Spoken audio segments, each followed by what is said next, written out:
Hi friends, welcome to Raja's kitchen. ఈరోజు మనం టమాటా bath ఎలా చేసుకోవాలో తెలుసుకుందాం. ముందుగా బాండీలో నూనె వేసుకొని వేడి చేసుకోవాలి. నూనె వేడెక్కిన తర్వాత దాంట్లో పల్లీలు వేసుకొని ఒకసారి కలుపుకొని అవి కొంచెం చిటపటాడినాక జీలకర్ర, ఆవాలు, శనగపప్పు, మినప్పప్పు వేసుకొని వీటన్నిటిని కాస్త వేగనివ్వాలి. ఇవి కాస్త వేగినాక దాంట్లో కరివేపాకు కూడా వేసుకొని కొంచెం వేయించుకొని ఆ తర్వాత సన్నగా తరిగిన అల్లం ముక్కలు అలానే జీడిపప్పులు వేసుకొని ఒకసారి కలుపుకొని వీటన్నిటిని కూడా బాగా వేగనివ్వాలి.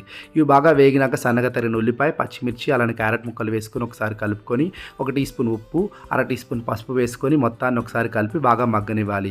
ఇవి బాగా మగ్గినాక ఒక గుప్పెడు పచ్చి బఠానీలు కూడా వేసుకొని కొంచెం వేగినాక 3 చిన్న టమాటాలని చిన్న చిన్న ముక్కలుగా కట్ చేసుకొని ఈ విధంగా వేసుకొని వీటన్నిటిని కూడా మగ్గించుకోవాలి. ఇవి బాగా మగ్గినాక 1 కప్పు రవ్వకి 4 కప్పులు నీళ్లు పోసుకొని నీళ్లు బాగా మరిగేటప్పుడు రవ్వను పోస్తూ బాగా ఉండలు కట్టకుండా కలుపుకోవాలి. రవ్వను బాగా మిక్స్ చేసుకున్న తర్వాత మూత పెట్టి ఒక 5 నిమిషాలు సిమ్లో మగ్గించుకొని చివరిగా కొత్తిమీర చల్లి కొబ్బరి చట్నీతో సర్వ్ చేసుకుంటే ఎంతో రుచిగా ఉండే టమాటో బాత్ రెడీ అవుతుంది. Thank you.